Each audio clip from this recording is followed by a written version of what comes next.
On today's show, we'll discuss another late push by the Ottawa Senators that fell short in a 3-2 loss against Vegas, and how this different team is getting the same results as in years past. And we have our friend from Locked On Canucks, Trevor Beggs, on the show to help us out with the preview of tomorrow's game. This is Brady Tkachuk, and you're listening to the Locked On Senators podcast. You're Locked On Senators, your daily podcast on the Ottawa Senators. Part of the Locked On Podcast Network, your team every day. Welcome! You are locked on to the Ottawa Senators, the only daily podcast covering the Sens. On the outskirts of enemy territory, I'm Ross Levitan, alongside Brandon Piller up in the Blue Mountains. Today's episode is brought to you by Gametime. Download the Gametime app, create an account, and use code LOCKEDONNHL for $20 off your first purchase. Terms do apply. Today is Friday, November 22nd, and Pillsy, I apologize in advance because I have no Friday energy for you today.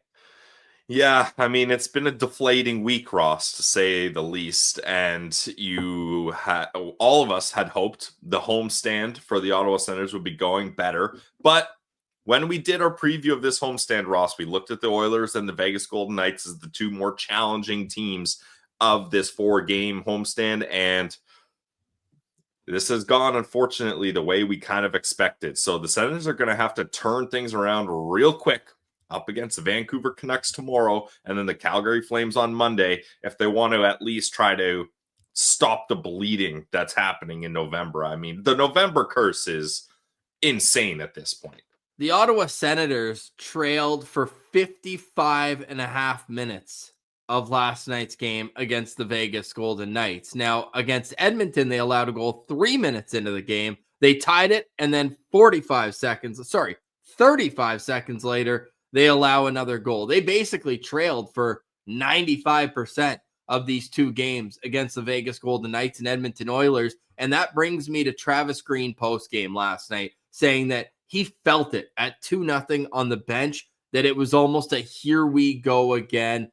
He didn't say this, but I'm going to say it, almost a feeling sorry for yourself type attitude on the bench. Like, it's so easy to diagnose mistakes on the ice and break down what happened here, what happened there, but I never question effort, but I do question the mentality of these players that have just been mired in losing season after losing season.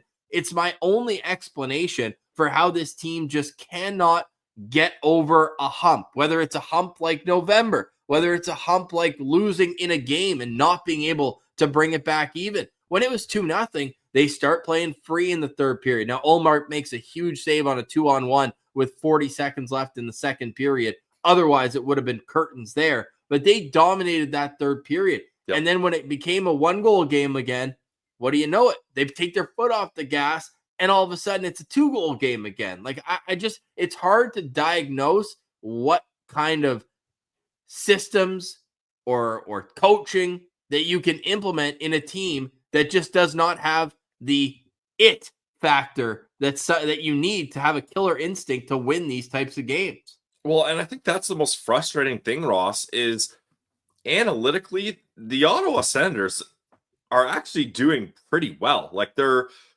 right there in all these games. Like, how many one-goal games have the Senators lost? And in addition to losing, not been able to bring it to overtime to at least get a loser point.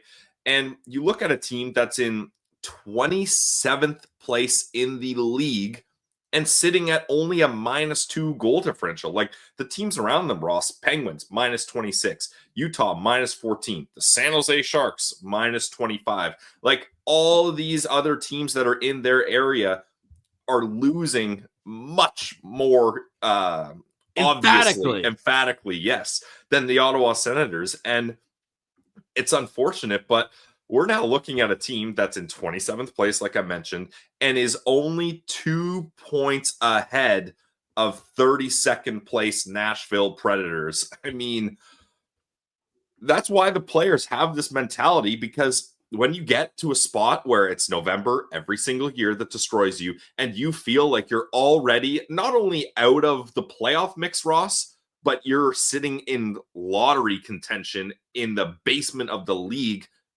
2 months into the season and you've got 50 more games to go, 55 more games to go, and you already feel like you cannot make the ground to even get to a point where you're hoping to play for meaningful games. Like this, I don't know what's going to happen here. I think fans are really kind of shouting that you got to trade a core player. This isn't working. But the issue is, if you trade a core player, how do you construct a trade that makes your team better? I don't think they're in a position where they can make a trade that makes their team better. And as Elliot Friedman always says, when you're struggling and you're trying to make a trade, other GMs don't send you a life raft. They send you anvils so you sink even more. Like, you're not going to get help from GMs around the league. So I don't know what the Ottawa Senators are going to do. It's unfortunate that in Linus Ullmark's best performance since the home opener, they're not able to get a win or at least a point here, because that would have really boosted his confidence, in my opinion, especially with the Samsonov thing.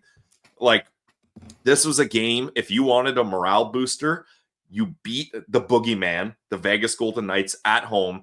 It's the rivalry game between the goaltenders.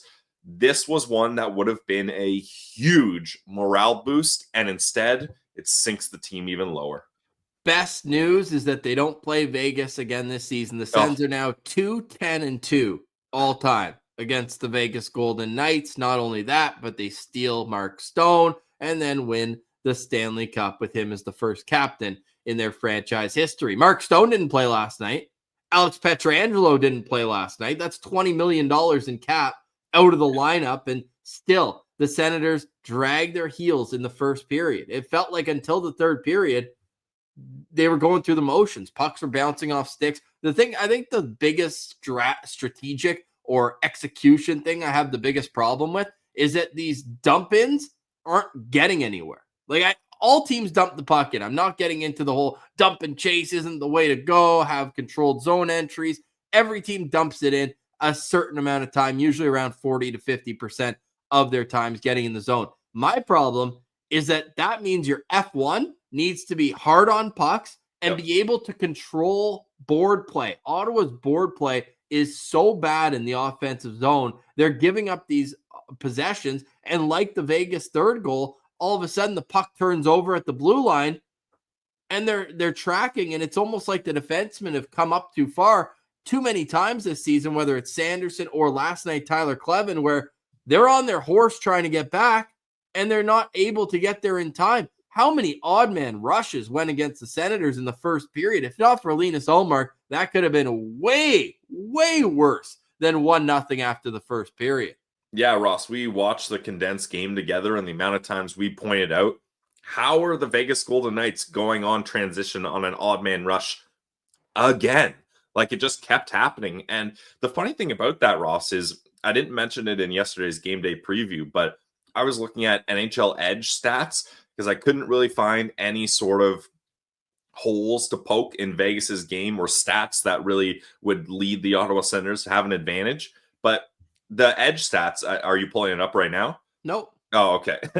But if you go team by team comparison, Vegas's only real weakness was their skating metrics, the skating speed, the skating bursts. So I was going to say, all right, this is a team that statistically or analytically is a slower skating team. And it didn't look like that. They looked like they were the fastest team out there up against your Ottawa Senators. And that's where this is tough, because the Vegas Golden Knights are a team that, like you mentioned, with big players out of their lineup, they're able to find ways to win and other guys step up. And the Ottawa Senators just weren't able to make that final push enough. I'll fully give the Sens credit. They pushed back hard in that third period, and they gave it their all. But they fall short again.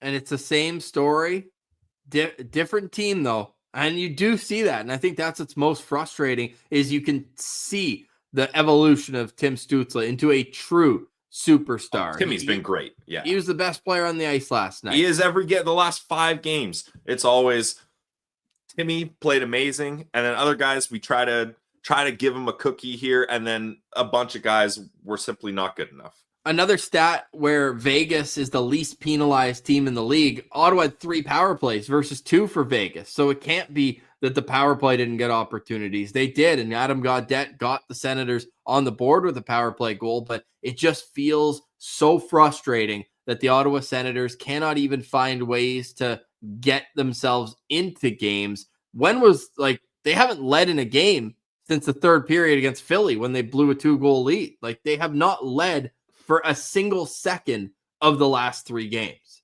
That is a true concern. Now, how do you fix things like this without a major trade? There'll be plenty of time for those conversations if the results don't change. But right now, with the 12, 13 forwards that you have and the 7 defensemen on the roster, how should the Sens organize themselves? Because we saw Travis Green in game go to the blender. We saw Pinto with Tkachuk and Gaudette late in the third period. Is there a roster move within the team that the Sens can do to try to fix what has plagued them in the weekend game against the Vancouver Canucks and Monday against the Calgary Flames? We'll discuss that next. And then in the third segment, we'll be joined by Trevor Beggs from Locked On Canucks to discuss their start to the season. Lots of parallels between the Senators and Canucks. We'll have that conversation later. You're listening to Locked On Senators, your team every day.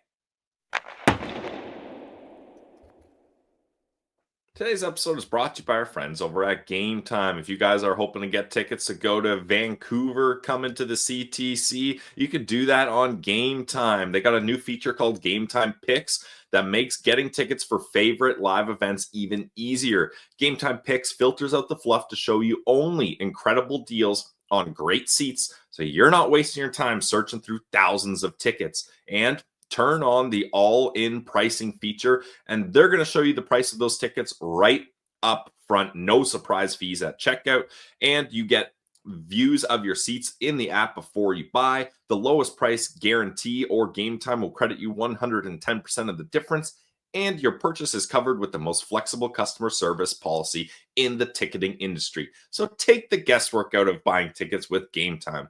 Download the Gametime app, create an account, and use code LOCKEDONNHL for $20 off your first purchase. Terms apply. Again, create an account and redeem code LOCKEDONNHL for $20 off. Download Gametime today. What time is it? It's game time.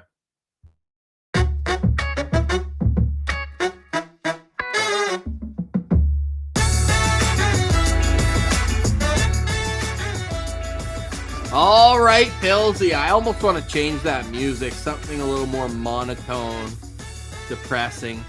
It's we get Friday. Our loser music back, Ross? Remember with the postcast, we would do that weird loser music that everybody hated?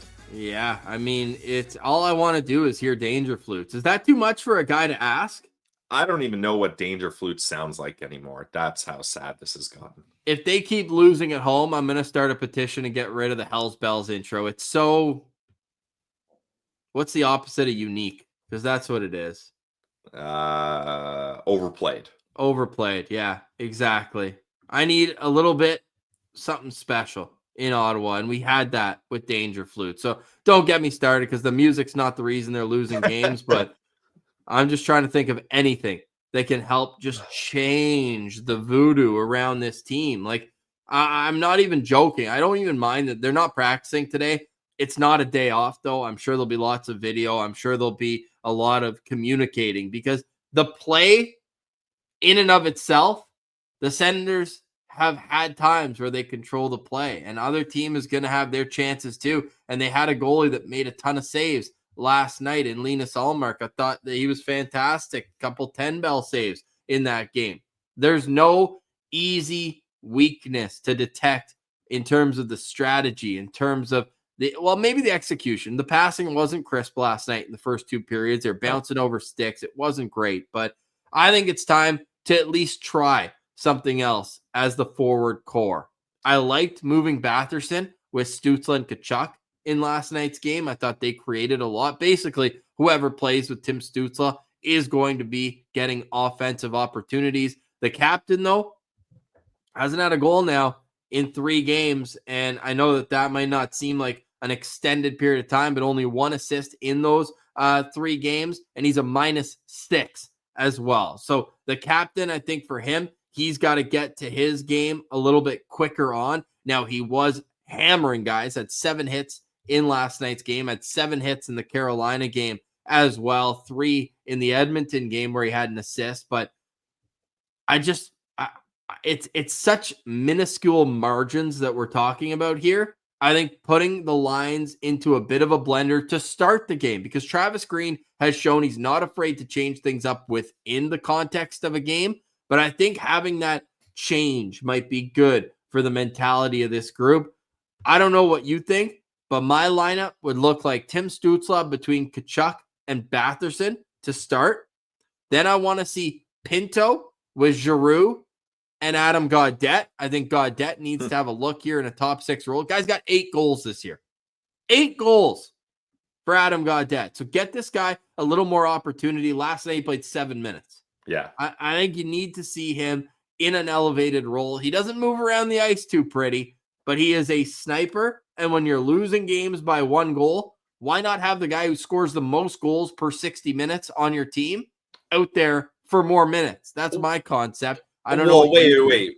But with that theory, Ross, you're also moving Josh Norris down from the second line to third line. So you're moving one of the Sens' top snipers down in the lineup in that case. Yeah, and he has been scoring. I mean, that goal against the Edmonton Oilers last night in the postcast, I called it a low-calorie goal where you're down 5-1 in the third period and he gets you one, but he was invisible in that game against the Vegas Golden Knights. I didn't notice one thing from Josh Norris. He had that 3-game goal streak that ended in Philadelphia, but during the 3-game losing streak, -4, 1 goal, no assists.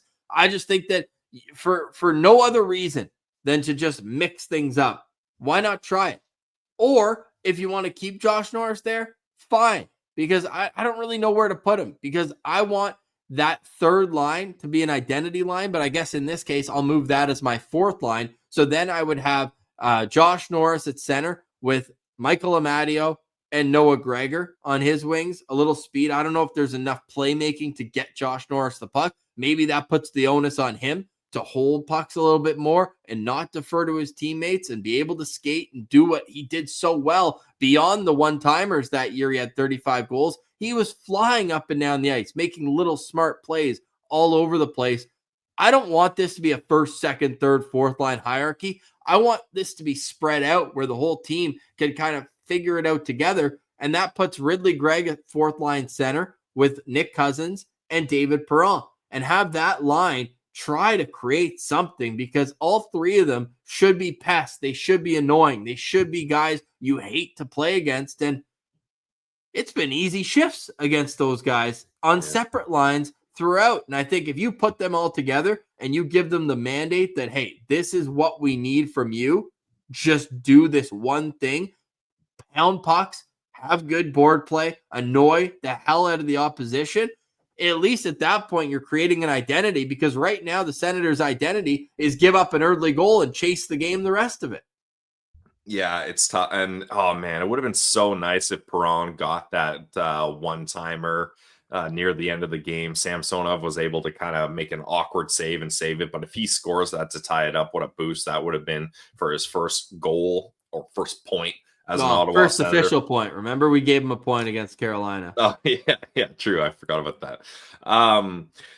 Yeah, Ross, I don't think, and Travis Green has said it, juggling the lines is certainly not out of the question when you're on a 4-game losing streak and you're 2 points out from being the worst team in the National Hockey League. Certainly, it's not out of the question. But then you run into the issue, if you just keep hitting smoothie on the blender machine, then no one's gaining any chemistry or traction at all. You might find lightning in a bottle, a game here or a period here or a shift here once in a while. But eventually it's like, okay, well, I can't keep changing my game up, having 2 different line mates every 3rd game here, because I'm not able to build any sort of sustained success or strategy or chemistry or anything like that. And I think that's where you get into trouble of switching things up just to switch things up, which sometimes you do have to do. But they've got to find some consistency here. And it's frustrating, Ross, because I feel like when they do mix the lines up, then they'll catch a little wave, a 2-3 game wave where we start keying in on that line and we're like, oh man, that line's looking really good. And then the next 2 or 3 games after, you're like, well, now they're invisible and we got to switch things up again. So the Senators coaching staff have a real tough situation here because from their eyes and probably the preparation that they're doing, they feel like the team is at least buying into what they're saying for the most part. And analytically, this team's not that bad. But if you're not getting the results, that's all for naught. Who cares if the process is going well, if eventually it doesn't lead to the results you want? So I have no clue what the answer is here. And I don't think a big trade is not happening, I don't think, in my opinion, at least not anytime soon. Now, Bruce Garriock, post media question period, second intermission, believes that Steve Staios has been calling teams like the Pittsburgh Penguins and Nashville Predators to try to get some help right now. And that's one of those where you're like, it's about being smart, not explosive. And we know in the past, the Senators have gone for the big move, the grandeur, front page TSN.ca type move. Like, not a goalie, but they need a similar like Mike Condon for a 5th round pick type trade where it's like you're not giving up much, but you're doing something to change the DNA of the team and give them a little bit of a push, whether it's a veteran player, whether it's a guy who is coming in with an attribute that you can see helps what ails this team. And for me, the diagnosis is board play to get extended offensive zone time. So many times it feels like the graphic comes up, Sens players have been on the ice and it's over a minute because they're stuck in their own zone. I don't often see that with the other team. And I feel like if you're playing in the offensive zone more like they did in the third period was good. And yet they still only come out with a 2-1 third period, right? And you needed 2, down 2-0 after 40 minutes. So I just think something small can make that difference right now. I'm not entertaining the core player argument right now. It's November 22nd.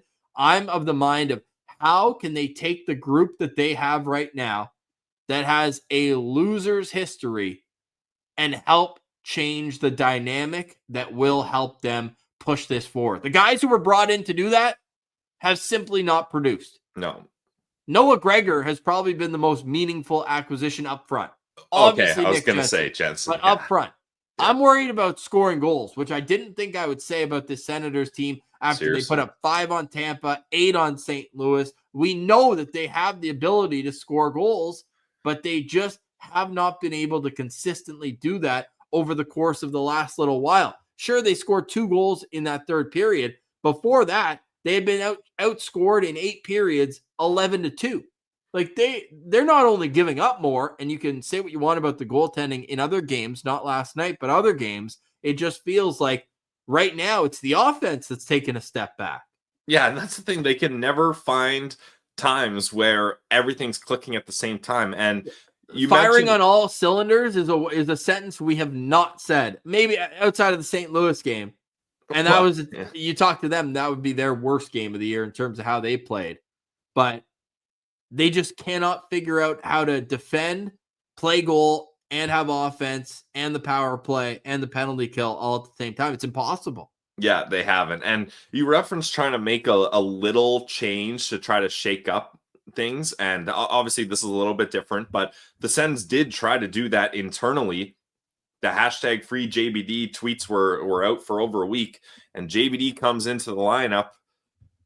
And unfortunately, it kind of backfires on them as the Sens stat card, JBD and Clevin were the bottom pair. And the eye test checks that out. And Clevin, that was probably his worst game all season, unfortunately. So that's when it's frustrating too, Ross, because sure, we're talking about the 6th defenseman. So it's not a monumental move, but they did try to switch things up a little bit internally, and it blew up in their face. So that's where making change for change, it can go 2 ways. It can either boost you or drag you down even more. And I don't know, like Hamonic's probably coming back in, especially up against Vancouver. I'm sure they're going to get him back in. And that's fine. And that is fine. But it's one of those things, Ross, where you would have liked something that they do to change, work out in a positive manner to try to compound that into more positivity and more momentum. And it doesn't work. Like, I feel for this coaching staff. Like, they have their work cut out for them. Pilsy, this is where I'm at. In the last 2 days, Oh I've my done 3 God. separate line combos. And hey, fair response here from Cayman Lazar. Just make up your mind, Ross. I said, I can't. I'm manic depressive right now. I need to find something that works. And for me, I just smash the puzzle and try to put it back, Humpty Dumpty back together. And I'm just hopeful that the Ottawa Senators can figure it out because it is really frustrating. It's Friday today, Pilsy. It feels like I've lived 9 Mondays in a row. Yeah, like the last win for the Sens seems like ages ago. It was. It was a week and a half ago, Tuesday night in the library in Toronto. Really frustrating times right now to be an Ottawa Senators fan. Let us know in the comments if you think there's something that can fix this Senators team. I'm all ears. I want to hear it. How would you fix the Ottawa Senators? On the other side, Trevor Beggs from Locked On Canucks will join us. We'll preview tomorrow night's game against Vancouver. No JT Miller. We'll discuss that with Trevor Beggs and a whole lot more. And maybe Pilsy's favorite, #Sens Abroad, Eric Brandstrom, may come up in conversation. That's next. You're listening to Locked On Senators, your team every day. Today's episode is also brought to you by our friends over at FanDuel.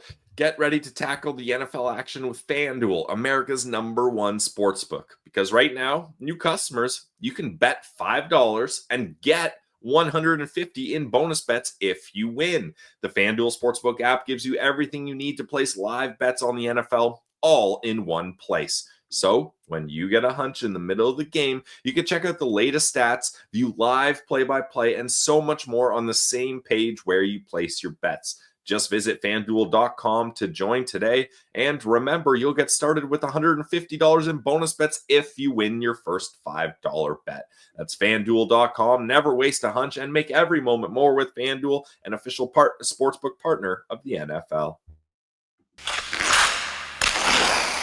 All right, we now welcome a very good friend to the show from Locked On Canucks. It is Trevor Beggs from the left coast. What's going on, fella? How are you? Gentlemen, it's fantastic to see your faces, man. And I wish I could just slap those beautiful cheeks, but we could do this over the interweb instead. What's going on with the Canucks right now, man? It's been, I think Sarah Sivian summed it up best. She did this column about one word for every NHL team, and she described the Canucks as chaotic. And it has been a bit of a chaotic start for the Vancouver Canucks. I think you boys can relate to that over in Ottawa. But, with the Vancouver Canucks so far, it's been, again, last season, everything went so well, right? Everything was rosy. October started off with a bang. Last November, they kind of went win-loss, but everything was in a good spot last season. The Stars were piling up points. This season, the Canucks, they get a really slow start from Elias Pettersson, has this entire market freaking out about, oh my God, this is the 5th highest paid player in the league. What are we going to do? Lots of people in our comments saying trade Pettersson for Tkachuk. I don't think you boys want that. We talked about that before. He starts to pick it up, but then obviously JT Miller takes his leave of absence from the team. Brock Besser takes a headshot from Tanner Jeannot. Thatcher Demko hasn't really played 2 games since February of last season. So it's definitely a bit more chaotic in Vancouver. They've been amazing on the road so far, but it's been a nightmare at Rogers Arena. I believe they won 3 of 10 games so far at Rogers Arena. Kevin Lankinen, who we signed off the street, thank you very much. Day before training camp has been great, but he started to falter a bit. The defense from last season, outside of Hughes and Hronik, has been a nightmare, maybe aside from your old friend Eric Brandstrom, the Branchise, as you call him. So it's been a lot of ups and downs, and I think it's kind of reflected in a pretty middling record so far. So you reference kind of a lot of star players being absent, other star players not really meeting their full potential. So who has been kind of moving this thing along for the Vancouver Canucks? I mean, their lineup is very different than we've seen from them in years past. So who's been 1 or 2 players that have kind of elevated their game?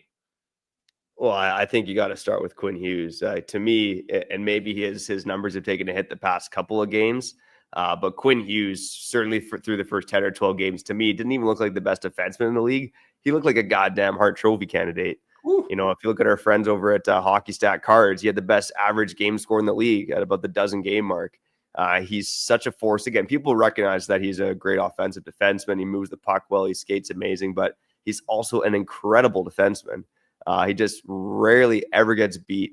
And, he goes up against good competition on a nightly basis, always gets the puck out of his own end, pretty much always makes a smart play. He is an absolute hack for the Vancouver Canucks. So he's the guy first and foremost who's easily been the team MVP so far. A couple other guys that have stepped up, though. Kevin Lankin, I mentioned, he almost broke the record for longest streak without a regulation loss to begin a season in Canucks history. He almost tied Kirk McLean until he lost against the Oilers there a couple weeks ago. Connor Garland's been rock solid for the Canucks. He was kind of tasked with fixing Elias Pettersson, if you will. He got slotted on his wing after a pretty hot start, and he's been rock solid throughout. And then a guy that doesn't have star power, but Kiefer Sherwood. To me, Kiefer Sherwood's probably been the second best player on the Canucks so far this season in terms of consistency. Obviously, leading the league in hits. He's on pace to smash the record for hits there. He's getting above that 420 mark. Hello. He's also has 5 goals and 10 points in 18, 19 games so far. So, and now he's playing with Elias Pettersson. They're showing some chemistry as well. So, I mean, for a guy who really had his first full NHL season last year, I know he played 52 games with the Ducks like 7-8 years ago, but for a guy who hasn't been in the NHL that long, he looks like just an absolute stud out there. So to put that in perspective, Sens fans know Brady Tkachuk as the leading hitter on the Ottawa Senators, third in the National Hockey League with 85 hits. Kiefer Sherwood has 30 more hits in one less game. Sherwood's got a 20-hit lead on the entire National Hockey League, 115 hits in only 18 games. But you're saying that his offense is picked up as well to the point where he's able to play a top 6 role? Yeah, he started the season kind of in the bottom 6, and then, for a few game stretch there, we called it the second incarnation of the best third line in hockey. I mean, last year the Canucks had Teddy Blueger, Dakota Joshua, and Connor Garland, an amazing third line, in our opinion, and based on what we compared, one of the best third lines in the NHL. And then there was a stretch where Sherwood played with Danton Heinen and Teddy Blueger, and those three were just killing it for the Canucks. Quinn Hughes was pumping their tires after every game in the post-game scrums, and they deserved it.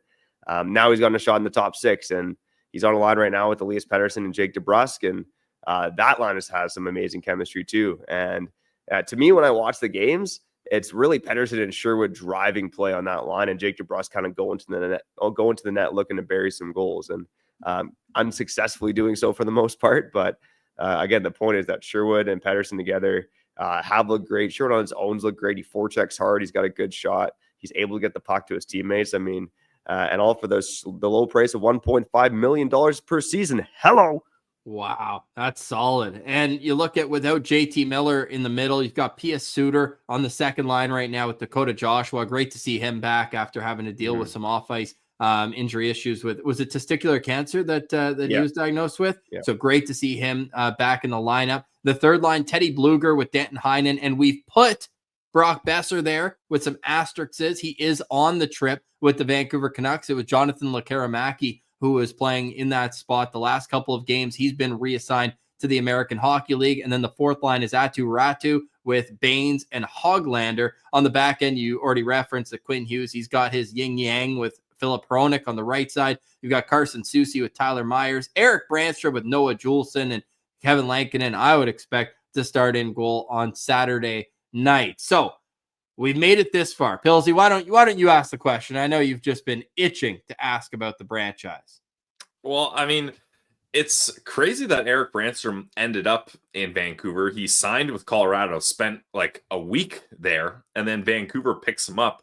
What's been your opinion about Eric Brandstrom so far, Trevor? The franchise, baby. He's surpassed expectations by far. I mean, there's been stretches where he's looked like the Canucks' second best defenseman. And it's been an interesting fit because you look at the Canucks back end and what they tried to do, and they did last season and tried to do again this year, was have Hughes and Hronik at the top and have those big beefy trees back there to shut things down, to bully guys. Brandstrom is clearly not that guy. But the ironic thing is what the Canucks did last season, and it worked to an extent, has not worked this season. Soucy has been a train wreck. Myers has been a train wreck. Those two have just gotten caved in. They've been one of the worst pairs in the NHL statistically and based on the eye test too. Noah Juleson, based on average game score, has been one of the worst defensemen in the league. I think he's had some good moments, but a lot of bad moments.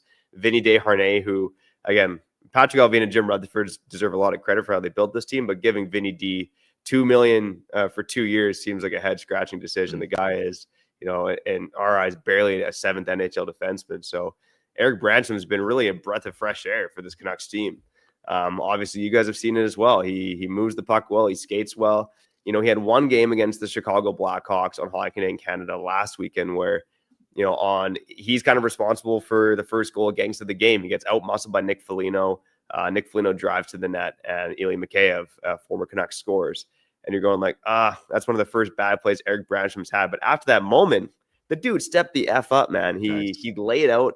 He laid out a dude at center ice. I think it was Lucas Reichel. You don't see Eric Branstrom lay out guys, but he laid him out with like a clean open ice hit. He goes on to score the game-winning goal. At that point, it was his second goal in 3 games. I think he had 2 goals in his last 62 games prior to that. So he's showing offense. He's showing moxie. He's showing that he deserves a bigger role in the lineup. And you've seen his ice time tick up from about 14 minutes tonight to 16 minutes tonight here with Soucy and Myers really struggling. We always see hashtag Sens Abroad do well against their former team. Didn't see Mark Stone in the lineup yesterday, but he's torched the Ottawa Senators. And, of course, Eric Branstrom, a part of that trade tree. I'm looking at the Vancouver Canucks as a team where it feels like offense by committee. They've got 12 players with at least 2 goals this season. But the Ottawa Senators, if you put the 2 rosters together, the Sens and the Canucks, they would have the top 5 goal scorers.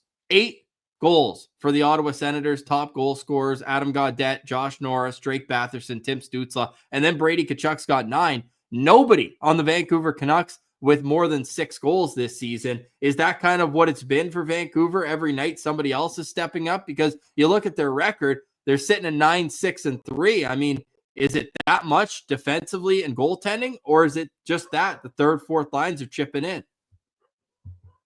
To be honest with you, it's been a bit of a mid-start for the Canucks. I believe if you look at, goals for and goals against, I think they're, middle of the pack. So they're 19th overall in goals for, and they're 14th overall in goals against. So they've been kind of mid across the board so far. Again, Lankin has bailed them out some nights, and then the goaltending's kind of suffered a bit. But offensively, yeah, you're right, Ross. It's been, and we talked about it on Locked On Canucks. The Canucks have a high floor based on what Allvin and Rutherford have been able to do, right?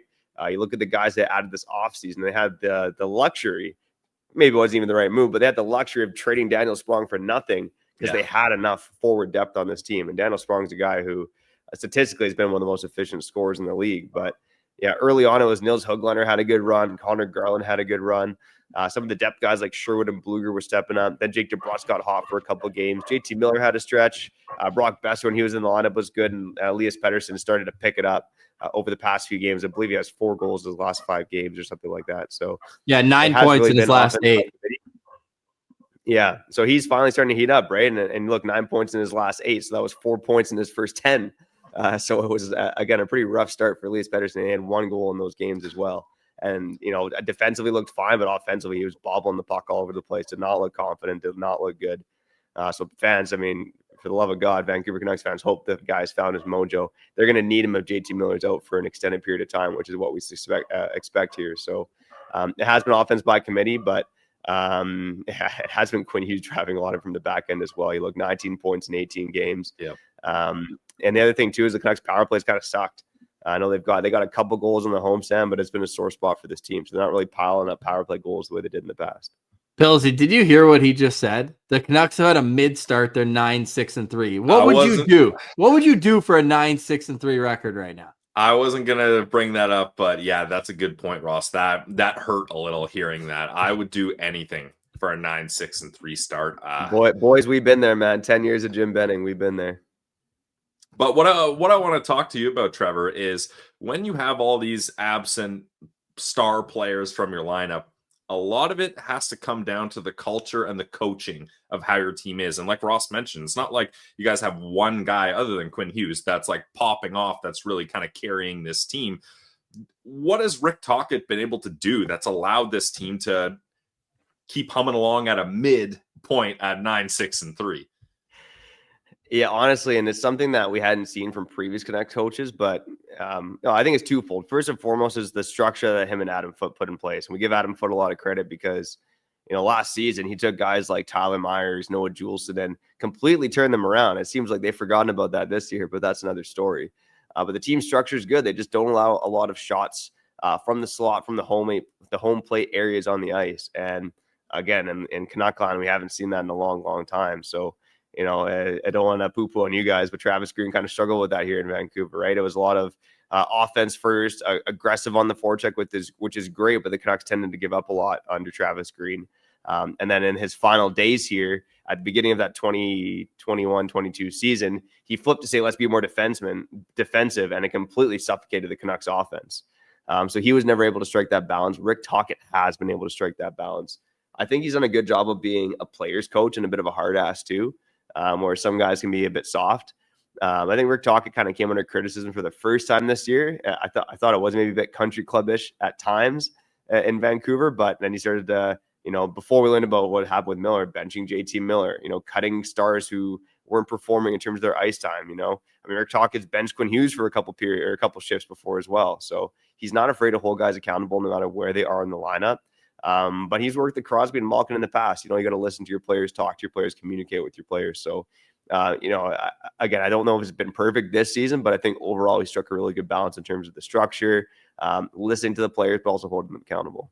Something I want to get into. Final question from me, Trevor. Really appreciate you joining us. Everybody go check out Locked On Canucks for more from Beggsy and Bowen. Kyle's going to join us in the postcast after tomorrow night's game. I'm sure that'll be a blast. But the Canucks really do kind of have the blueprint of what the Sens are trying to do, even down to the moves they've made, trying to get some more veterans on the team and trying to insulate their star players. You saw the trade 2 seasons ago, getting Filip Hronek. Ottawa tried to do a similar thing, bringing in Nick Jensen to stabilize Thomas Chabot on the back end, just like Rick Tocchet didn't do great in his first job with the Phoenix Coyotes. All of a sudden, he has new life, second stint. Travis Green getting his second official stint. I know he was interim in New Jersey, but where did the culture shift for you to get out of the the Jim Benning years and into where they are now, where there's expectation and there's execution at times? I know you're not satisfied 9-6-1, but how would you say the execution changed? Was there a moment or a segment of games where you really saw things start to fall into place? Honestly, you started to see it pretty soon after Rick Tocchet came to Vancouver, right? And just to rewind a bit, right? I mean, with Jim Benning, it was all these desperation moves that absolutely hamstrung this team. And you guys know what that's all about with Pierre Dorion as well. But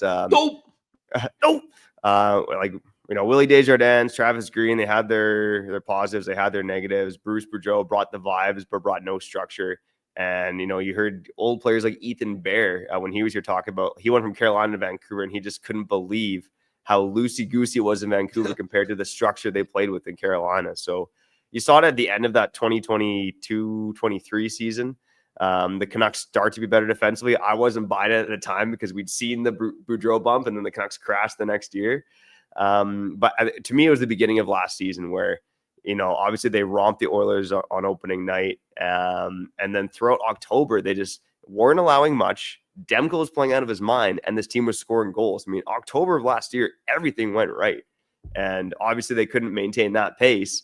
But they were still one of the best teams in the league last season. So I really started to buy into what this team was doing last season. And again, it's been about 10 years, really going back to the end of the Alain Vigneault era in my mind, where this team, played structured, sturdy defense without giving up much offensively. And it seems like an easy strategy, but it's obviously easier said than done or else every team would do it and would have success.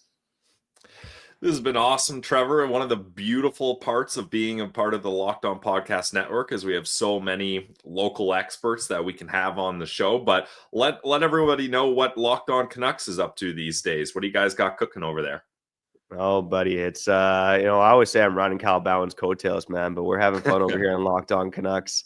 Kyle Bowen, his graphics are amazing. Like the thumbnails that he comes up with every single day. I'm like, that is some wild stuff, and it looks so cool. Yeah, he's an artistic guy, man. So he's got the silky, sultry tones behind the mic, the great graphics for the YouTube viewers. We started to do a post-game show as well. I've tried to hop on as much as I can there. So, and not only are we pumping out the episodes daily, but sometimes twice a day now too with the post-game show as well. So lots of potential trade talk about how to improve this team.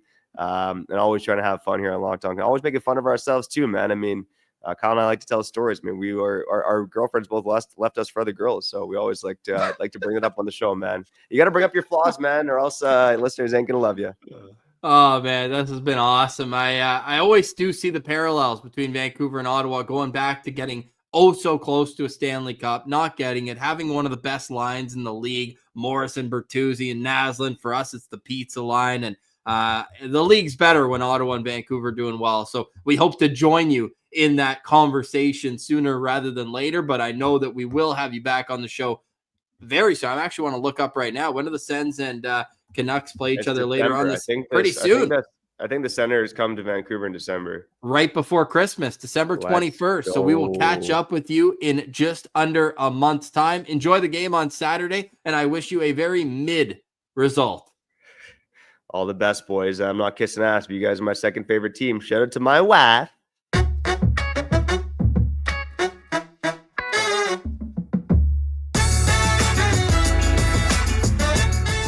All right, Pillsy. Stick taps to Trevor for joining us. Fun conversation. We'll have Kyle Bowen, the other half of Locked On Canucks, join us live in the postcast tomorrow night. Pillsy, any final thoughts on today's show? Final thoughts from me, Ross, is it's a big weekend for the Belleville Senators. They've got back-to-back games up against the Laval Rocket, first on the road in Laval at Place Belle, and then CAA Arena on Saturday. So these divisional games for Belleville are a big deal, and let's hope they don't become the New York Islanders even more. Let's win both of those games in regulation. No more shootouts or overtime losses. All right. Well, if you're a player in Belleville, you have to be seeing what's going on in Ottawa and saying, this is opportunity for me to show up, show out. And I just said, go out and get someone. Well, if they're in their own backyard, makes it even easier. Now we're 2 weeks from Belleville coming to Manitoba. I will be on the call with David Foote for those 2 games against the Moose, and can't wait for that. And I'm excited to see this weekend for Belleville, because I do think the Senators brass will be watching those very closely up top. Enjoy the weekend. We will have Andy Petrillo, the host of Amazon Monday Night Hockey and Coast to Coast every Thursday. She will be boots on the ground in Ottawa as the host. The Calgary-Ottawa game Monday is only available on Amazon Prime, so make sure that if you haven't gone to that area yet, make sure you do so you're not full panic mode at 7 p.m. on Monday. We'll be back with that episode, but of course, the postcast will be live tomorrow right after the Ottawa Senators take on the Vancouver Canucks. Honestly, I said this in the postcast. I want to reiterate it. Your support means everything to us. Thank you so much for riding and dying with us after each and every Ottawa Senators game. I know times feel like a never-ending cycle of pain, but the team is close. Now, they're closer to the bottom of the standings than they are a playoff spot, but it does feel like they are a 4 or 5 game win streak away from getting things back on track. For today, though, we say goodbye. That's my Friday energy, Pills. You're laughing at me. That's my Friday energy. A 4 or 5 game win streak seems impossible, Ross. That's why I was laughing. Like that like other teams, that's something that they're like, oh, we can achieve that. We can do that. That seems like crazy talk to me. Well, Calgary's playing well right now. Vancouver's playing all right. And then you got the California trip, San Jose Wednesday, the Kings on Saturday, and then a back-to-back against the Ducks. Look, I'm just saying that the California trip is what sparked the Hamburglar run. 2 shutouts in 3 games down there. How did Western road trips go for this team last year?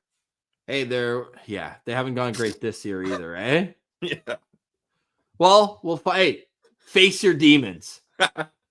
Advice for the weekend. For Brandon Piller, I'm Ross Levitan. This has been another edition of the Locked On Senators podcast, your team every day.